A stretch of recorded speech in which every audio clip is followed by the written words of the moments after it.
pieces. It just really blew my mind. I've seen so many beautiful shows, Twig, as you know, I'm a huge fan, and Veronica, but this one is special because they're so huge what you did on the side. So I'd love to hear about that. I'm sure it's a part of the talk. I have a couple of pictures of it, but you know, when Twig came to the studio in the beginning of 2019 and said, hey, I really want you to do a show and let's do the trees. When I went back to the gallery, I'd been there, but I had done actually at McLean Project for the Arts, I had the beginnings of these pieces that climbed the wall, but with no backdrop behind them, just velvet to the wall. And when Twig asked me to do the show, and I went to the Athenaeum, and you'll see in pictures of the Athenaeum, it's a building that was built in 1852. And it was a bank for a long time. And then, oh my gosh, my nephew's here, my niece, yikes. But the space has, in one wall, it has these windows that go up, it's 21 feet ceiling. Yeah. And then it's got 2 4-foot wide spaces in between windows. And it's like, you know, and then I realized like, oh my God, I could have the trees climb up those spaces. So it was, I'm the lucky one that, you know, got asked it to you know, it all just converged. So it was pretty interesting. I'm seeing very dear faces popping in. Mwah, I love you all. Mwah, mwah. What time is it? We're almost. It's not quite 2 o'clock yet. Let's give it a few more minutes. Okay. If that's okay. Well, just so everybody knows, my sister-in-law, Betty from Montreal is there. Hi, Betty. And my nephew, Todd from Ohio is there. Hi, Todd. And Dana's there, but she doesn't have her picture. And my daughter's there. Leif is in DC. Hi, Leif. Am will be here shortly. And you're looking well. I haven't talked to you in a year, but yeah. You're looking really well. And that's good to know. Now Kim is there, and I mentioned Kim is Twig. You want to write her name down because Kim Halpern, Halpern. She's also an artist. We were all artists in undergrad, and she does the most exquisite pastels. She's living out in Colorado. And you know what? I will definitely look her up, but the Athenaeum was 100% dedicated to work being created by artists who live or work in DC, Maryland. And yeah, you were just interested in their work. I just visually. Oh, it's like Wayne Thibault's work. You want to take a bite out of her. It's so luscious. You're very kind. Plus, I'm a really cool person to know. She was my roommate in undergrad, so yes, she's a very cool person. And up here with Rick. Hey, Kim. Hi, Kim. Hi, how are you guys? So good to see you. Nice to see you. Neighbor. Almost. That's right. Santa Fe and Denver. Yeah. All right. Want to get started or wait another minute or two? Well, it's up to you. I mean, it's just about. Yeah, I guess let's go ahead and get started. Let me just let everybody know that we are recording this. So if that presents a problem for somebody, you may want to turn your camera off. And then if you have questions, if you want to type them into the chat section, we can get to them at the end of Veronica and Patricia have something planned, but we can get to, depending on how many people we have, if it's just this crowd, we can just ask the questions. But if we get too big, we'll take questions from the chat function. But yeah, Veronica, why don't you take it away? All right, we'll just do a quick intro and then we'll get started. So my name is Veronica Zalis and I'm the director of the Athenaeum. And thank you for joining us for this afternoon artist talk with Patricia Underwood. Patricia is currently exhibiting her works in a solo show, Trees, Humans, Life in the Balance, in the Athenaeum Gallery. And we also have it online at nbfaa.org. The artworks currently at the Athenaeum utilize photos of ancient trees taken during Patricia's travels to California and Poland. And through these artworks, Patricia explores the contrast between humans' invasive habitation of the planet and the give and take collaborative nature of trees. Patricia has exhibited nationally and internationally, including at the Corcoran Museum and 2 solo shows in Warsaw. Her work is in numerous private collections, including the artist book collection of the National Museum for Women in the Arts and several other institutional collections. So today's program is going to consist of an informal interview, and then we're going to have a behind the scenes look at Patricia's artistic process. Then we're going to wrap up with a question and answer. So as Twig said, if you have any questions, jot them down and send them to us in the chat tool, and we'll get to them at the end of the program. So Patricia, we are thrilled to have your show at the Athenaeum, and I'm going to start the program with a very important question about your artist career. When did you know you were an artist? Was there a particular event or experience that led you down this creative path? Oh, I would say probably from birth. Only because like one of my earliest memories is I was about 3 years old and we had two love seats in our living room. This was in Detroit. We were living in Detroit. We had two little love seats and they were covered in like a deep nubby teal fabric.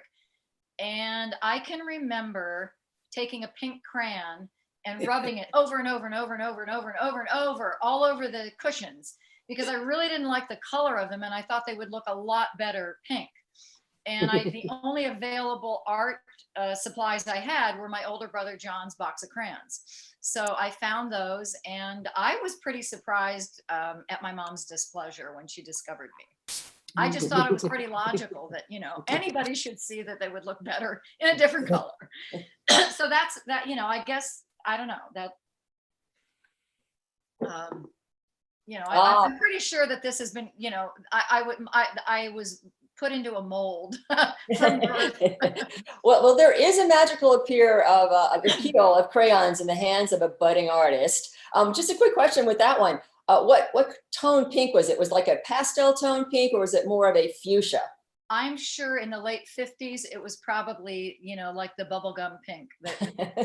I'm guessing that they had, Crayola had not advanced to the like 108 or 48 color boxes. I don't know. I see you today as a fuchsia, more about that fuchsia tone. Yeah. Which artists and art movements are most inspiring to you? Well, when I think back, like when, you know, I was trained classically, a lot of drawing from the figure and landscape. And in those days, probably in my undergrad days, we took a lot of art history. Everybody on this call who went to school with me, a lot of art history, good teachers. But Impressionism, the reason that Impressionism, you know, everybody loves Impressionism, but what I loved about it was because I had drawn a lot, like observationally, meaning like, you know, draw like, not almost photographically, but draw what you see. I love the fact that Impressionism distorted that classical realism. And I thought you know, that was really cool to see artists doing that. Other movements that have had a really big impact on me are prehistoric art. I've been to about 8 caves in Europe, actual caves. Prehistoric art, Aboriginal art, definitely.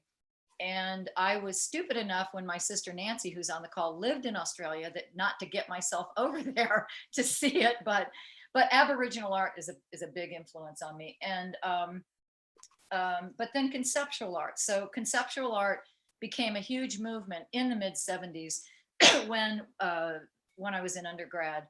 And my work didn't become conceptual in the sense that I didn't start doing installations or performances, but the artists who were doing conceptual art really had a big impact on me. And I was just mentioning some before everybody got on the call to Pat Olesko is I think she's still alive, is a performance artist in New York that used a lot of costumes and things, but did just really for me at the time, you know, who was used to do art being something that you put on a flat surface.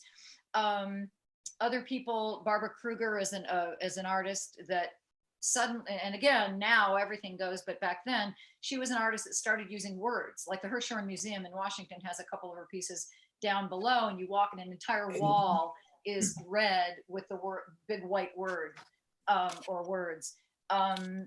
Lucy Lepard is a art critic that was very influential, and she talked a lot about earth art, earthworks, things like that. And Joseph Beuys is another one that comes to mind, a German artist that used a lot of wax and felt. But what this did was I began to realize that instead of merely, you know, depicting something observationally, like looking at something and drawing it or painting it, that I could create a conceptual statement that actually didn't have just to do with a thing, but with ideas. And this just completely, even though my last year in undergrad, this is when it really started to impact me. I also found myself taking Japanese language. I needed 4 hours to graduate, and so I took a Japanese language class. And again, I was just incredibly affected by the power of like the symbolic expression to me of the Japanese kanji, their alphabets. Like, you know, we had to learn to draw all this stuff. And I thought, wow, this stuff is so beautiful, but it actually means something. And so then I worked a year between undergrad and grad. And when I got to grad school, I completely changed my work. I started to create a personal set of marks and shapes, actually based on listening to music, but that I continue to use in all my work to this day. And then you asked about artists too. So those are the movements. Artists, just a few that really impacted me. An Austrian artist by the name of Egon Schiele. The quality of the way he draws, he drew figures mostly, but you know, it's just like some of the most beautifully expressive lines. Another one is it R.B. Kitja, Kitja? He's a British American artist. Beautiful, beautiful use of line. Franz Klein, of course, painter. Like for me in the 70s, these huge, you know, swaths of big strokes of color, all black, but just the power of it. And for me, it was drawing. So all this stuff had to do with drawing. Juan Miró, the Spanish Catalan artist, another big influence on me. And then Aboriginal art and the Japanese kanji. So those are. Well, I love the way you've developed symbolism to include in your work and how that came about, how the other artists and art movements really influenced that. We're curious about how you became so interested in trees. Were you already focusing on trees when you read Overstory, or was Overstory what got you started? When I think about it, like I think back, I had two grandfathers on either side, either parents, who were both really serious gardeners. And then my father, of course, he's passed now, but like what really I mean, of the many things I admired about him, one thing was, you know, we could walk anywhere and he pretty much knew almost any tree. He could say, well, that's an elm or that's a, and so, you know, from the get-go, I think I was instilled with like at least an understanding and a respect for trees and for everything green. We used to go visit my Polish grandparents, and my idea of, you know, what I couldn't wait to do was to jump out of the car, well, not literally, but to be able to help grandpa with his plants. He grew like tomatoes and green peppers, but he would do things like put chicken bone meal and sometimes a fish head. And I just thought that was amazing. And so I think from the beginning, I had an understanding of, because I was exposed in that way, but deciding to create a body of work based on ancient tree portraits really came about through my travels. My husband is Polish, a Canadian, but Polish by background. So we found ourselves going to Poland and discovering, family ties from before the war. And that allowed us to travel at places in Poland. And one of the places which the tree on actually not from the Białowieża. And one of the installations that goes all the way up is entitled Twins. And those are two hornbeam trees that are located in the Białowieża forest, which is west Poland, actually west northwest. Anyway, it's an old hunting ground where kings, had hunted. And so it's been protected for, I don't know, don't quote me, but it's been protected for well over 1,000 years, probably 1,500 years. And you need a guide. You actually need a guide to go in, and you can only go in by foot. So, and then the other place that the trees came from is a place not too far from where my sister Nancy was living at the time in Half Moon Bay, that's south of San Francisco, but north of San Francisco, near the Russian River Valley, near Bodega Bay, where Hitchcock filmed The Birds. There is a place called the Armstrong National Redwood Reserve. And that's where these photos were taken of the redwoods and the trees. But I have to say that, like, for me, it's impossible to visit places like this.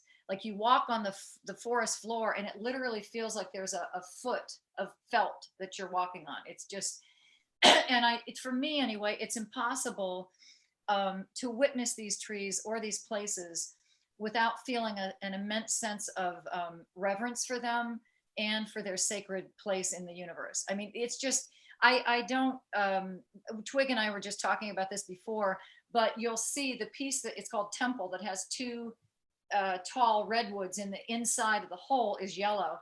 I stood inside that, and I'm about, well, I mean, I'm just like a teeny little, the trees are so immense that, you know, that's what, you know, made me want to do this. And I really wanted to, I was really intrigued by, you know, how humans and trees live, and why trees can be so collaborative and humans aren't.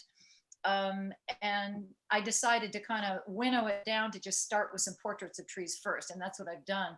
I'd love to, the work I'd love to continue doing will have to do with kind of opening it up a little bit and dealing with forests, and how, you know, forests, what we can learn from forests, which is how trees actually, you know, live together. It sounds like being an artist and trees were with you since birth, kind of rooted in your psyche since you were born. So that's where you are today, and they're almost codependent in you know, some way with your work, which is really Yeah, cool. well, and I, you know, like, I've done a lot of other things, like with social issues, and it's funny how it's just kind of come full. What's funny is, so I started out very observational, like drawing from the figure, and then I, in grad school, really took a left turn and started, you know, doing all these symbols and things, and now, years later, I'm coming back to actually taking photos of trees. I don't, you know, they're not as unembellished as they were when I was younger. Like, I would do a charcoal drawing or of a tree and a portrait, and now I'm covering them with these shapes and things. But it's funny that I've kind of come full circle back to starting with something observational, like a tree portrait. And I feel like that's important because, you know, it's the lingua franca, it's the visual lingua franca right now, that we live in a digital world where everything is an image, you know. Everybody, you know, has their devices and their Instagram, and so I didn't plan it that way. I just felt like I wanted to do portraits of trees, and it was important to start with the actual photo of it, and then I could embellish that. But Well, you really do successfully get or portray through your work that you have a intense communication with trees. It's very rare and it's very special. well, and here's another thing. So I'm just trying to think. Some of the books I've read, like the Overstory. You know, everybody knows I've read the Overstory, and I've read a lot of other, but like Elizabeth Kolbert's The Sixth Extinction, and Peter Wohllebin's The Hidden Life of Trees, that talks about how trees communicate. But what I loved about the Overstory is Richard Powers. So Kolbert gives you a lot of data, scientific data, and it's palatable, but it's still a lot of data. And then Peter Wohlleben talks all about, you know, how the trees communicate underground. What I really love about the Overstory is Richard Powers comes along, and it's basically, it's not a fiction. It's a narrative. It's a story of a bunch of different people and their relationship with trees. Because, you know, what I really want to be getting at is, like, what can the trees teach us? Like, how can we learn to live more collaboratively like they do? I mean, they don't have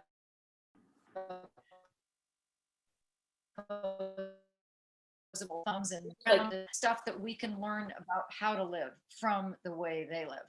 And that's what the Overstory, you know, helped me see.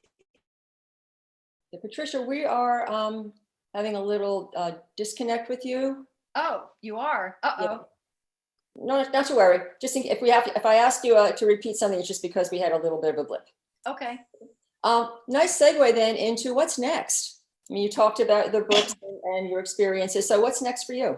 Well, definitely going to take a little breather. I've been working on this for a couple of years, and definitely in the last year, literally 7 to 10 hours every day, every single day, Monday, 7 days a week. Which I'm not complaining. It was a labor of love, but I'll take a little breather. But I think now I really want to start to look at, kind of like I said, zoom out a little bit and start to really look at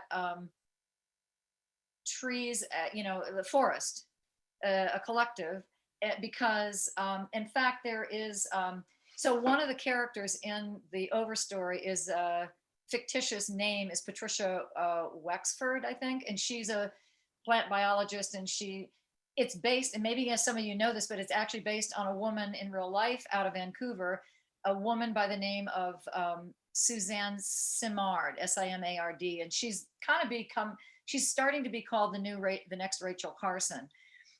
She just wrote a book called Finding the Mother Tree, and it's all about, she does a TED Talk. So look this up, Suzanne Simard, TED Talk, incredible. Todd, have your girls watch it. It's, it's a 20-minute TED Talk, but and I love it. She says, I think my goal is to have you come away thinking of forests differently. And I guarantee you will after you listen to this. But that's what I'd like to do. I'd like to really I have no idea what the work's going to look like. But that's where I want it to go,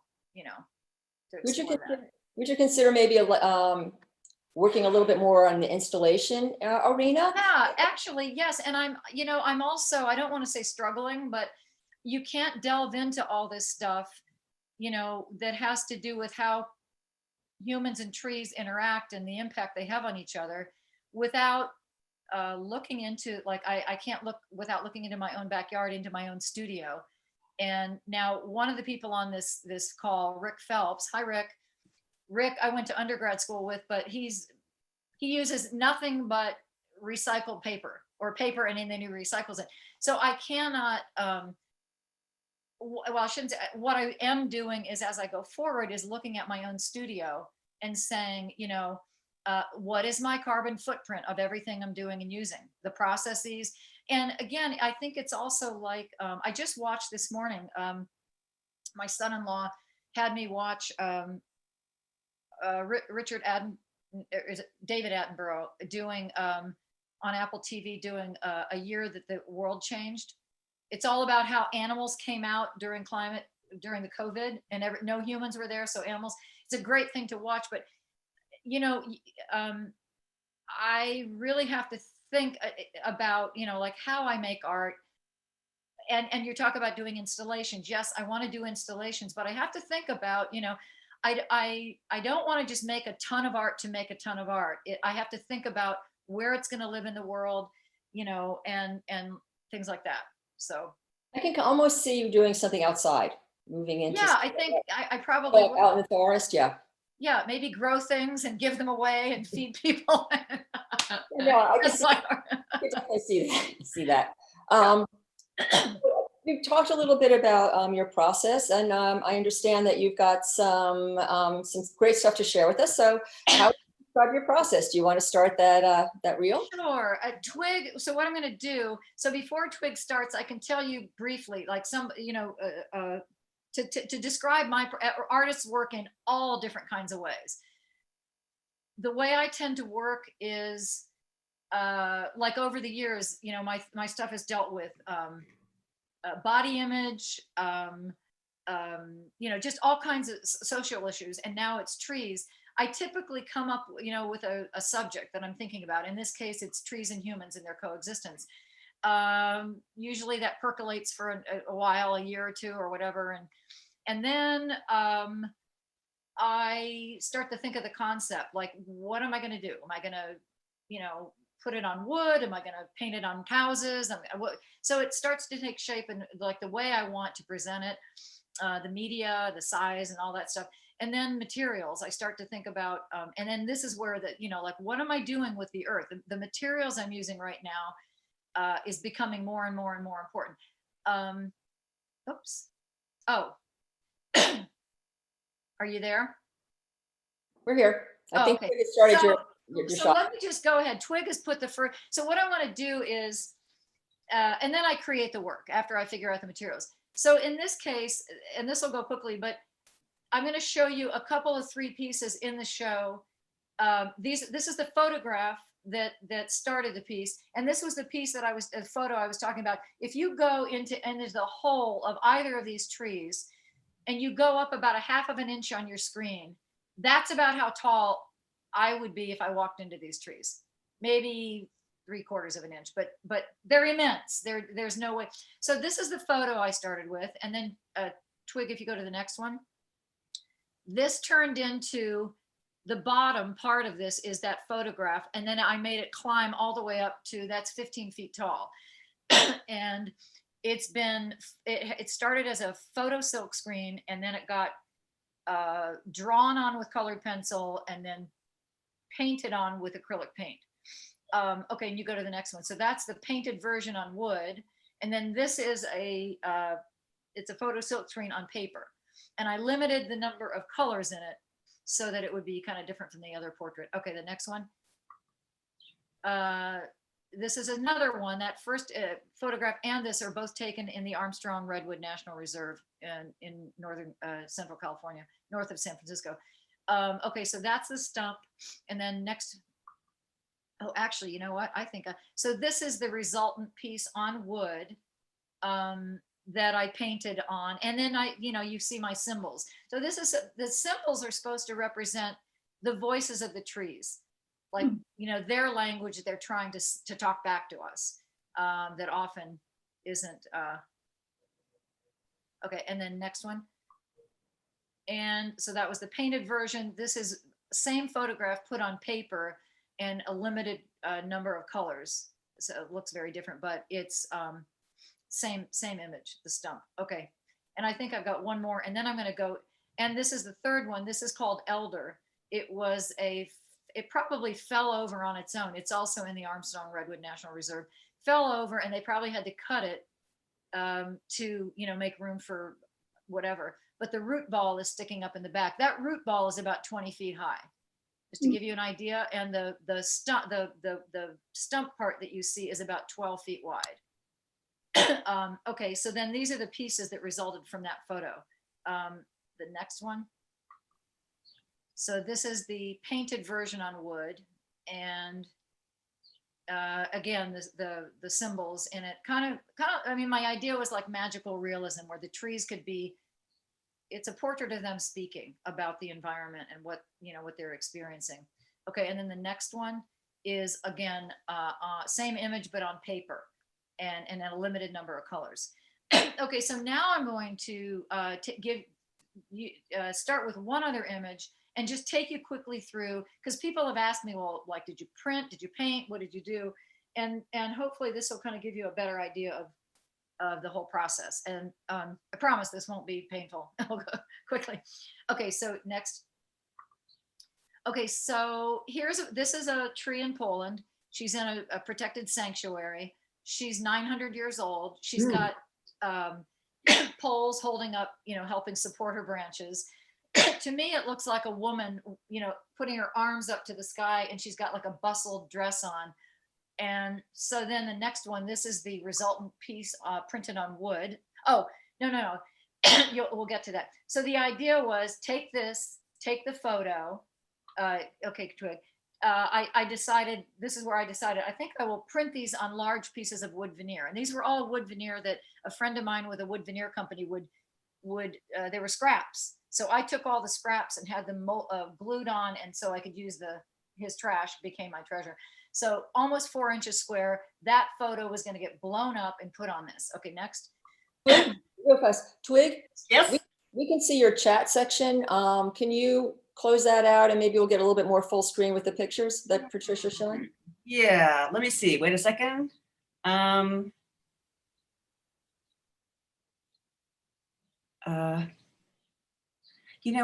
I truthfully, I don't know how to do that. No problem. Well, so Wait, I decided in my own studio, I do have a printing press, and I have taught silkscreen, but I don't have all the bells and whistles to do a 4-foot square silkscreen.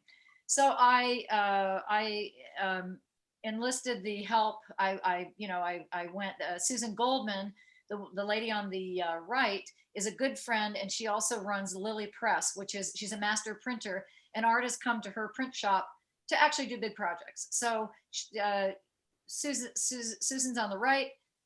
Elizabeth is next to her, her studio assistant. Elmo Tham, the guy, is a brilliant guy that does all the digital stuff. So he blew up the images for me, and then me. And then, okay, so then next. So I started mixing inks, and then I put them on wood to, to kind of hone down the right color. Got the right color. Next. And then we did an artist proof just on paper to see if we liked the color of the pink. And so we decided, yep, it's a go. So we now started printing. And next. This is actually, so because it's almost 4 feet square, Susan did not have screens that were bigger than 4 feet square to do it. Plus, it's very unwieldy to have people try to, you'll see, push the ink through a 4 foot square screen. So we had to tile it 4 pieces, like a puzzle piece, and align it so that the 4 pieces lined up. So this is they're aligning the last of the 4 pieces on this piece of wood, Elizabeth and Elmo. Next. And here's Susan and Elizabeth this is how you do silk screen printing. You put the ink on top, and they have burned in an image of the tree onto this screen, and now they're pushing ink through it. And then the next picture, the finished product, we end up with the image of the tree blown up and printed in pink ink on the wood. So Lily Press's work is done now, and now I have to take this back to my studio. So next. So I take it back to my studio, and it's sitting here, and now I'm ready. The little bucket on the bottom right is a glaze. I've taken like a gray green glaze, very transparent, that I'm going to block out the tree. Okay, so next. So now that's fine. You can stay here. So before I actually started working on that, I did smaller studies of this. This is only about 24 inches tall by maybe 1.5 feet. And I've done 2 different studies of that image to kind of play around with what is the language of the tree is going to look like, and so you can show the next one too. So 2 just very different. This one has different shapes going up, but both of them, I knew the piece was going to be called Wailing. And it's basically this tree is wailing, she's screaming up into the sky. Okay, so the next. So now I've taken that glaze and I've blocked out the tree itself, the background, and now she's starting to pop out.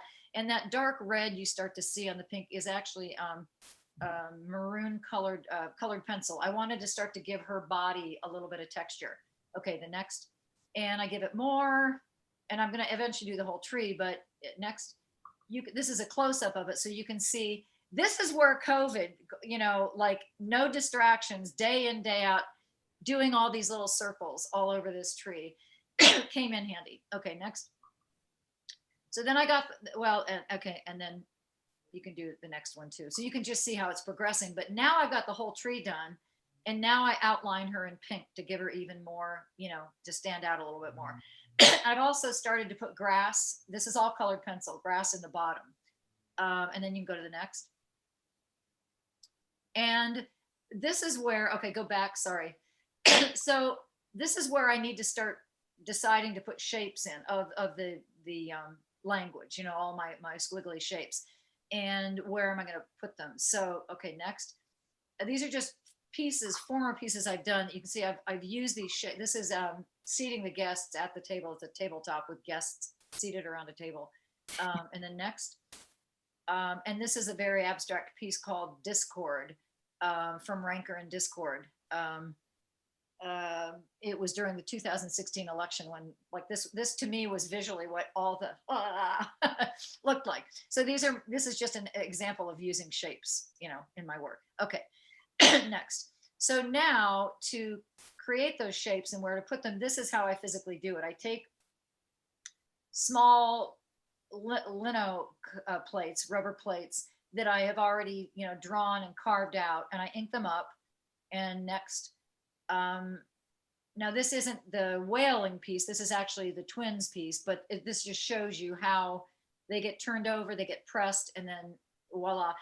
They change color too. And the reason I print them in white is like if I wanted a different green to be printed on that green, if I just put green on green, it wouldn't be brilliant. That's why artists typically use a white canvas to have a for the new color to go on and be vibrant and brilliant. So that's how I start to do these. Next. So now you can see I'm just really spinning through. Now I have printed all these shapes on the bottom and the one on the top where she's wailing. The colors will change, but what I'm going to start to do now is you can see that the bottom where the shapes are, the grass I've started to develop, but the sky, which is trees all behind her, is still just that glaze. So now I'm going to start to develop that. So next. And so now you can see I'm starting, this is all colored pencil, starting to put thousands of little, they're supposed to be leaves in all the backdrop in the forest behind her. There's a close-up. And the next. Yeah, you can see I've done a lot on the bottom, but not on the top where the gray glaze is. And then next, then I finish that. All of that is done, but I decide those little pieces of blue paper that you see up above, I decide that I really need to put some blue sky, because in the photo there was some blue sky showing through. And I also need to distinguish the forest behind her needs to have, depth to it, some different colors of green, which ended up, this was all colored pencil. I started to paint then. So from here on out, I'm using acrylic paint. So next. So now I've put in the blue sky up above, and I've really developed the, a little bit of depth to the green in the background. The grass below is going to change a little bit, but I'm not going to, you can go next. And this is a detail. This is the finished product, but now you can see this is the grass below has really gotten dark, and I put some new shapes in, but you can go to the next one. These are all just details of the finished piece. And then the next. And the lines on the tree, the rings on the tree are colored pencil, but most of the rest of it is paint. Okay, then the final one, I think this is the final version again. So yeah, so now that's the final version. Now this also, like the others, turned into, this is the version done, printed and then painted on wood. Excuse me, if you go to the next one, it's printed on paper and a limited palette, a much more limited palette. And then I think there's just a couple more of details of this so you can see, and then that's it, we're done. So this is like going around filling in different colors. So the red on the bottom has not been outlined yet. It's actually the same color, but it will get outlined by a darker color, and it'll completely change the way the red looks. Patricia, it says there are 2 more slides coming. Yeah. Do you want me to show them or not? Yeah, definitely. It's just, they're just details. So yeah, you can do, so this is just, using a paint pen, hours and hours and hours of drawing with paint pens, but it was almost medicinal though. It was really meditative and medicinal. And here's just another detail of it. And that's all. That's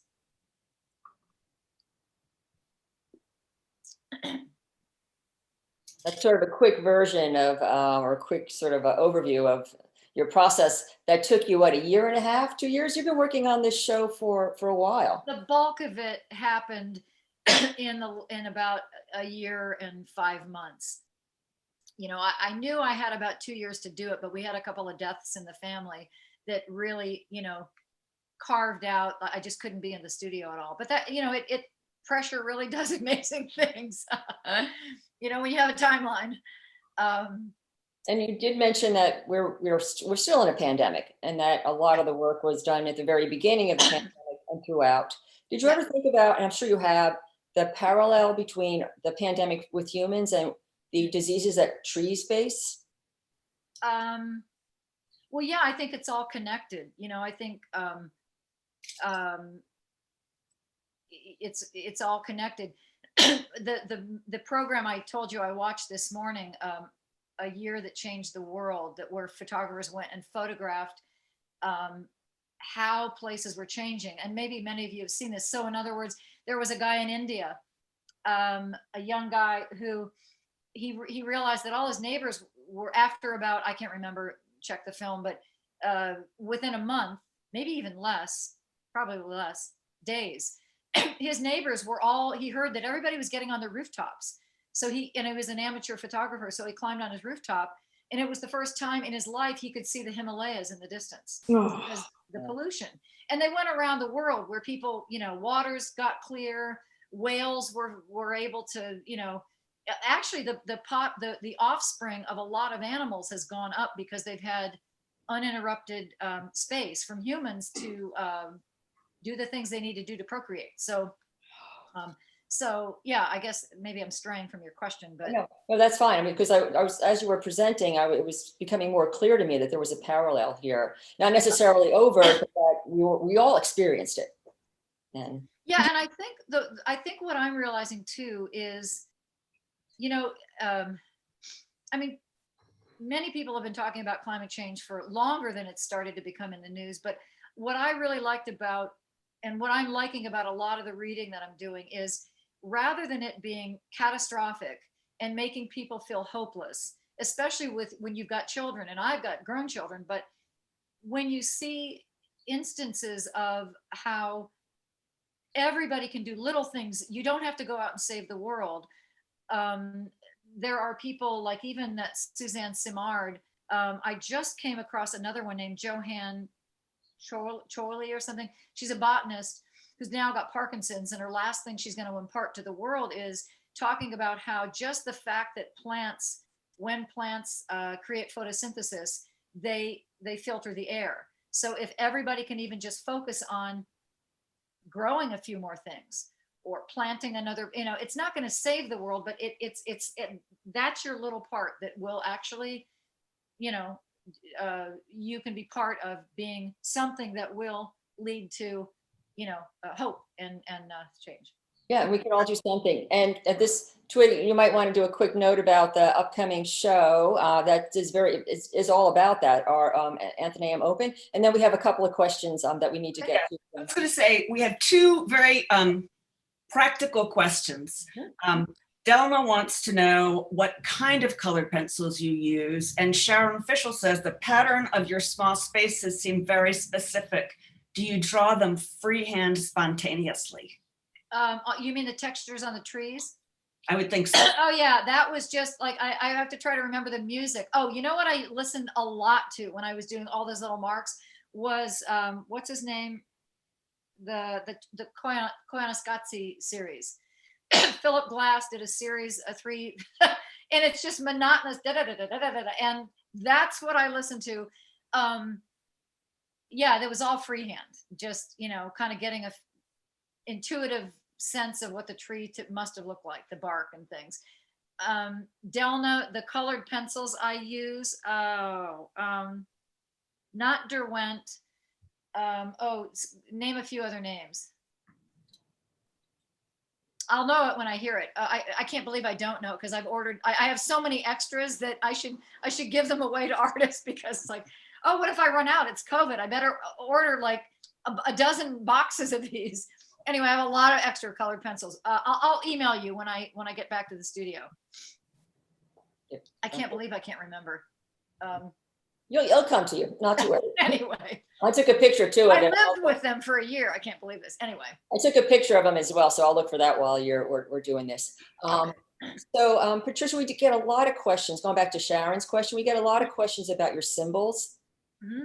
How do they develop? I mean, you talked about how you were. Okay, so, and my sister's on this call, so she'll get a kick out of this, and so is my nephew and my sister-in-law, although my sister-in-law didn't know me then.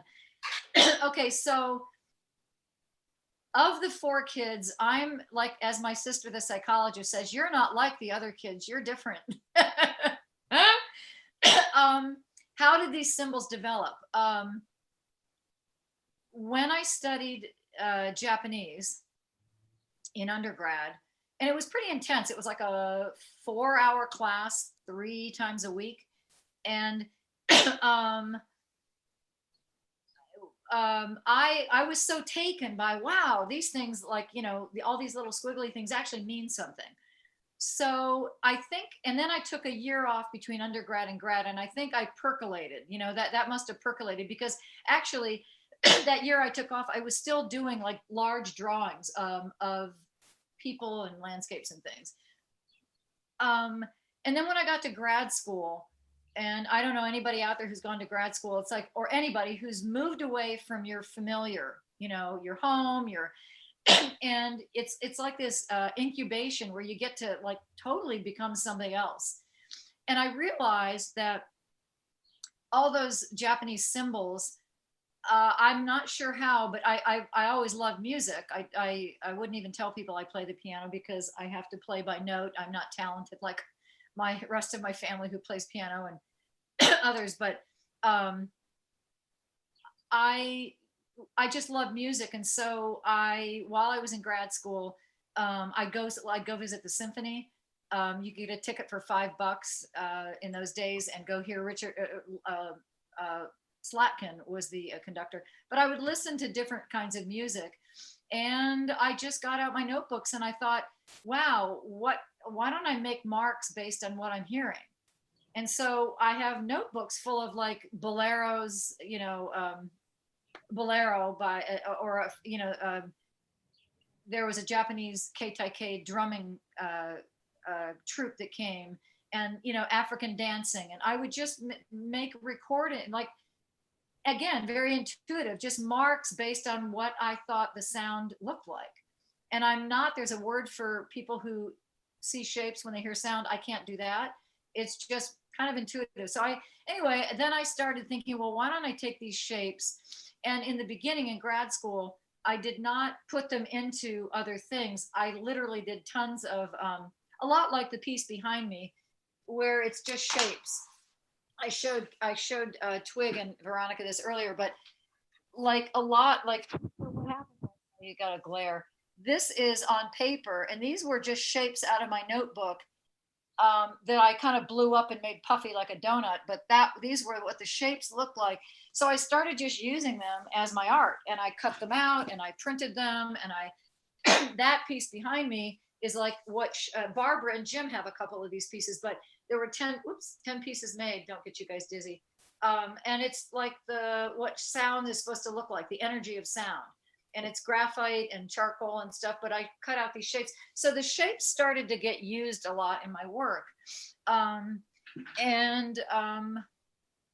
to think, there were a couple of bodies of work that didn't have the shapes in them, but like Bimbos and Goddesses, that was about body image. But here, I'll grab a couple of pieces. These are pieces that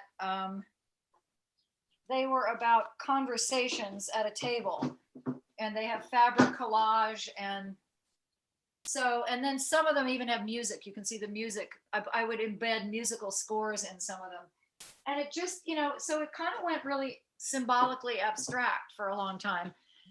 And then, like I said, well, I did that one piece you showed in the slide. It was called At the Table, and the symbolic shapes kind of represented people, and then the rancor and discord piece represented like very discordant conversations. But now, like I said, I've kind of come full circle, and I'm using them again with observation. But that I don't know if that gives you a good idea of like where the shapes originated. Absolutely.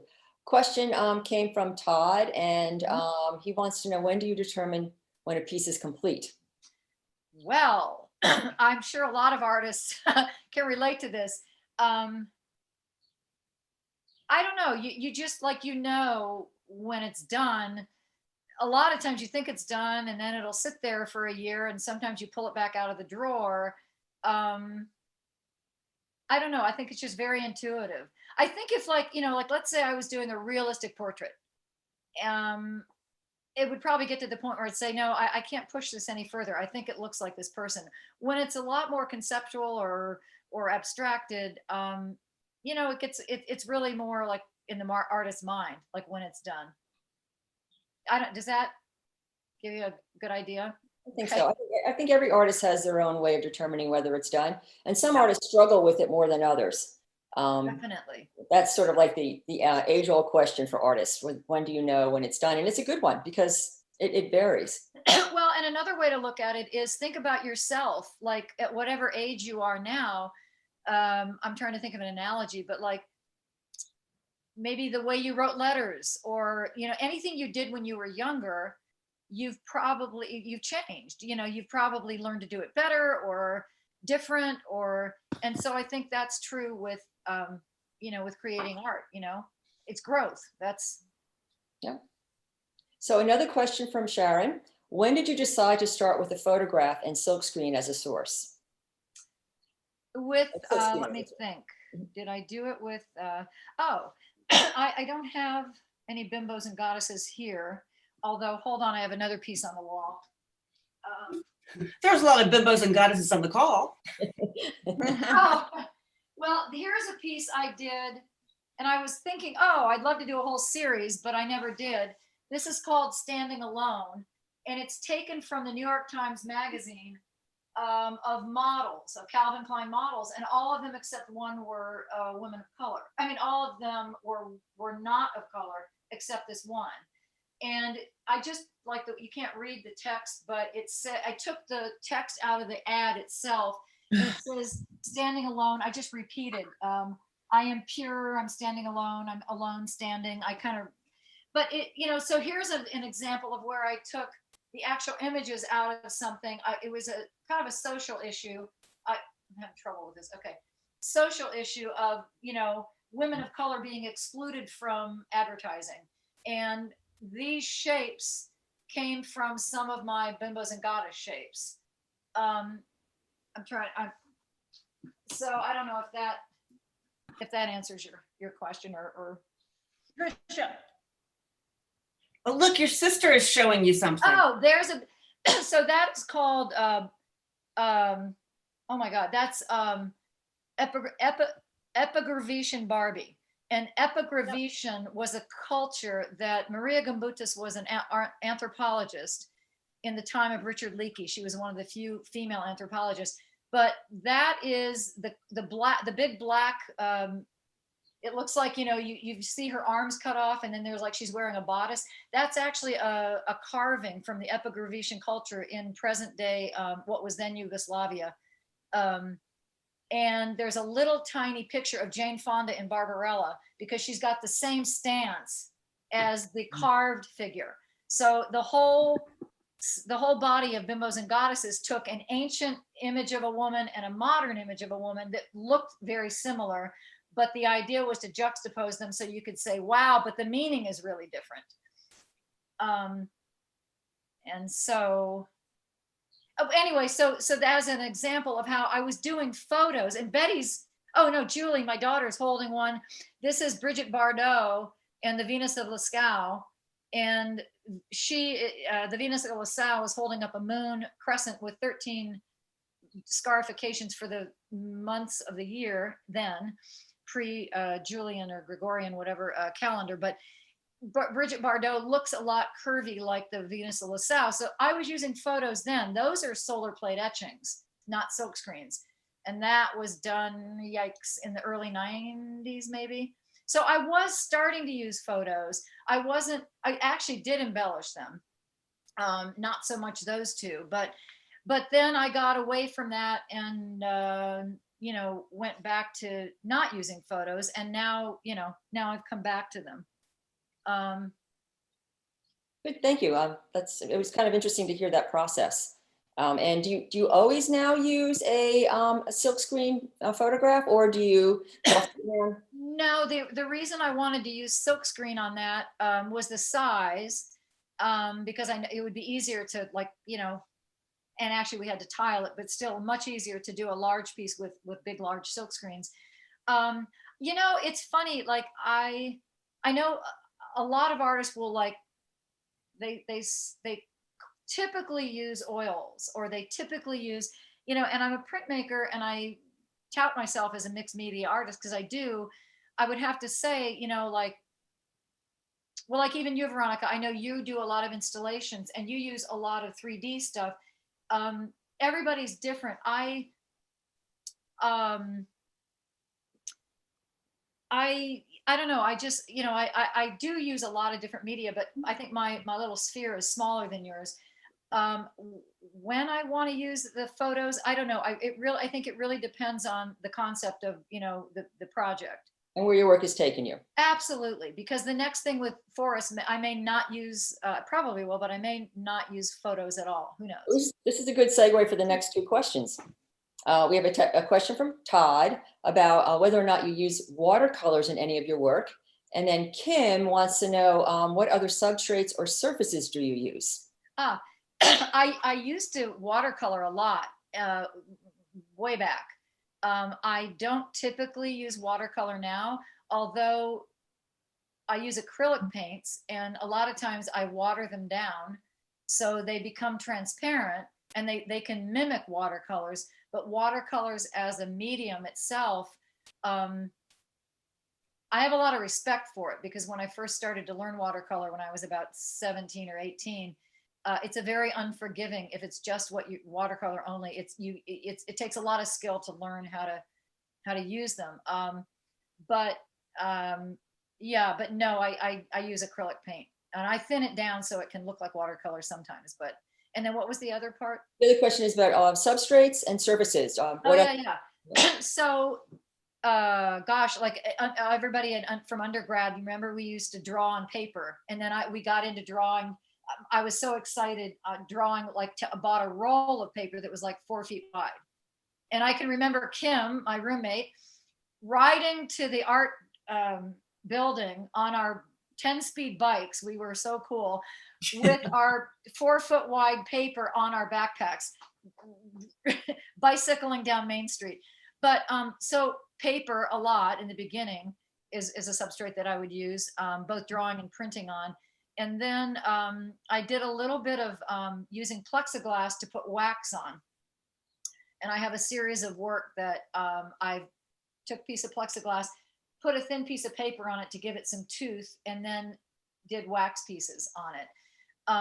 And then lately, in the last few years, I've fallen in absolute love with wood.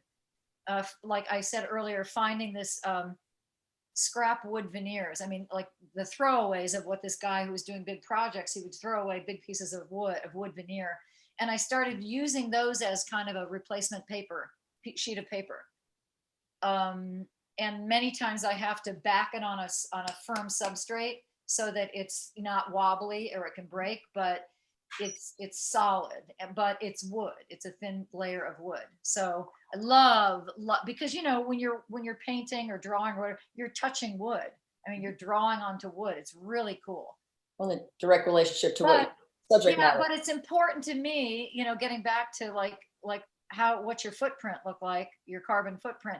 It's now very important to me that if I do use wood panel, that I try to source it very responsibly, and decide if need be. I've been thinking about this a lot. Decide if need be not to make a body of work, like change your idea of your substrates or your materials if it will cause, if it will do harm to the carbon footprint. Well, that actually dovetails very nicely with the question from Julie, Kevin, and Casey about considering sustainability in your materials and as it relates to your work. What is the question? Considering sustainability in your materials. Oh, so you mean you consider, sustainability in your materials. Well, and you know what? It also it's a direct mirror to what's going on with the rest of us. So if we were talking earlier about like, how do we live more sustainably? There's no one answer. I think I told Twig this early on. In the beginning of COVID, I mean, I had a lot of art to work on, but my mom taught me to sew when I was young, and I've always loved fabrics and stuff. Well, I just decided, like, I'm going to get rid of all my paper napkins, because I had a quilt business 100 years ago. I out of grad school, when I couldn't find a job, I ended up getting into quilts and working for a woman who ran a quilt business. And because of that, I still cart around a pile of fabrics, like tons of them that I had over the years. So I got rid of all the paper napkins, and I ripped up a lot of the scrap fabric and made napkins, not little ones, but, so that anyway, so now, so I don't dive off into a different direction. The question was, sustainability and your work. Yeah. So that's just one example. And I feel like I'm learning in my studio. I'm trying. I think I've really been, I've been recycling paper and plastic and all that stuff for a long time, but so I've said to myself, okay, what are you using? You're using colored pencils. That's made from trees, and there's lead in it, but you're also Patricia, can you tell us about what you used to protect the edges of your works when they were delivered to the Athenaeum? Oh, aha. This has to do with sustainability. So if you all know what pipe insulation looks like, if you think of those pool, what do they call them? Noodles. In the pool. Well, they're skinnier. Pipe insulation can be like that. And it's got a hole in it. It's like spaghetti with a hole in it. And it's got a slice down one side so you can open it up and wrap it around a pipe and insulate it. And it's gray foam. Do I have any here? No. Well, so when I saw a photographer use this years ago, it's a great, you cut them in little strips and you just put them around the edges of your pieces so you can move them around and they can sit on the ground and they won't get hurt.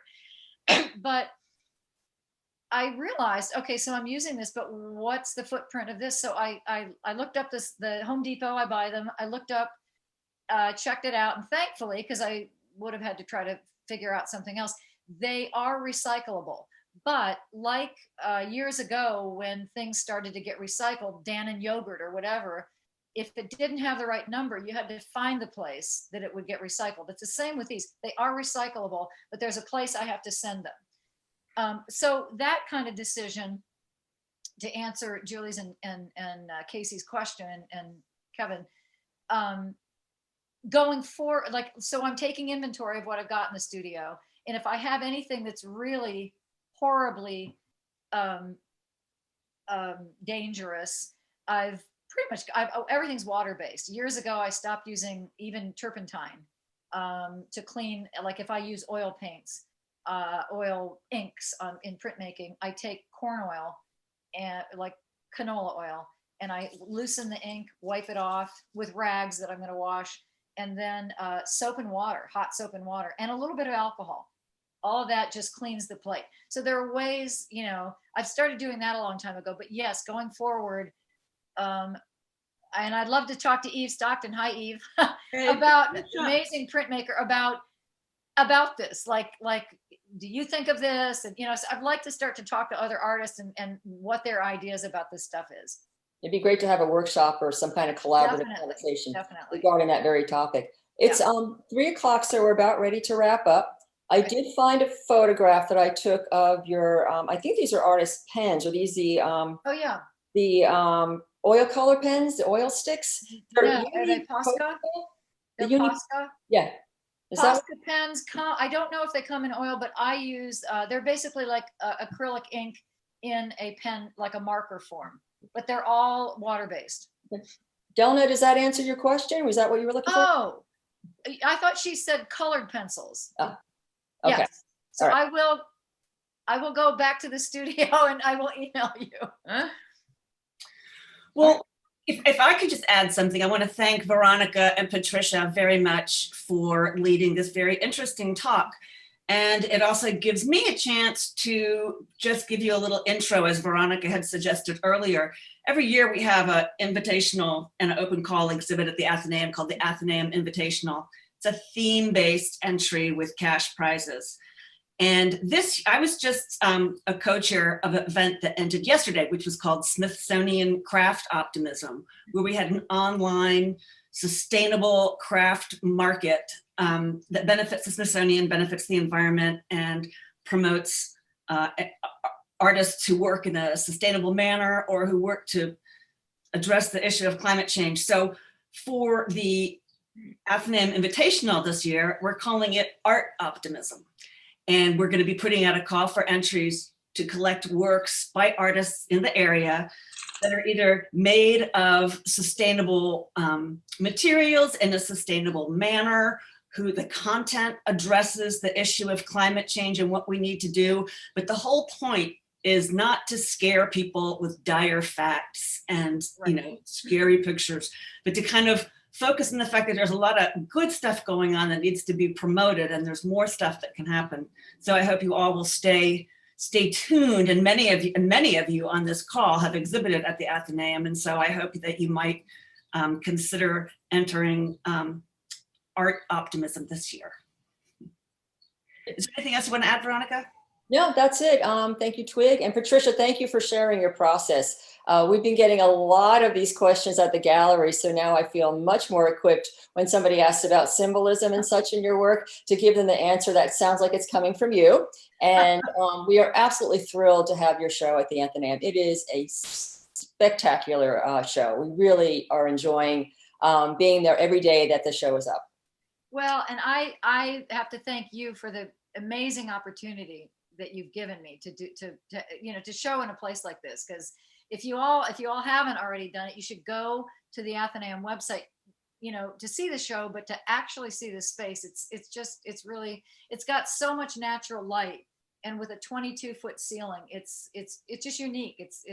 Anyway, my thanks to you. Good way to sort of close out. We do have a video of that's made up of sort like a slideshow video that's made up of snapshots of both the exhibition at the Athenaeum, so you get to see what all of Patricia's works looks like in the gallery, as well as the particular images. So if you go to our website, nbfaa.org, current exhibits, just scroll down and click on the link and you get a slideshow movie of Patricia's current show.